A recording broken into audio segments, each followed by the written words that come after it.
The fantasy of being rescued is what's keeping you stuck. I recently heard that from someone. It changed how I viewed things. Essentially, most of the time we're expecting or we're hoping that we're rescued by someone, even if that someone is our future selves. And so that leads us to procrastinate, that leads us to push forward things that we're supposed to be doing now. And the idea here is that we crave the feeling of being rescued in the future because of a few things, right? First, we want to realize that our suffering was meaningful. In other words, we're seen in the process of suffering, therefore, we're pulled out of it. And so, when we're seen while suffering, it means that our suffering is not forever.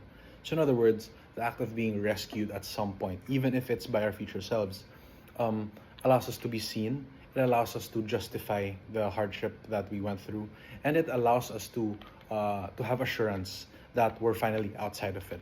And so the way that you can address this sort of thinking, where you're depending on some kind of being saved in the future in terms of maybe your future self or a future partner or a future situation or scenario, is that you have to realize that you can give yourself these things. You can give yourself your own meaning. You can see your own problems. Essentially, you're able to observe your own problems, and essentially you're able to pull yourself out and assure yourself that once you're able to change the circumstances around you, then you're able to stay there because you are who pulled yourself out.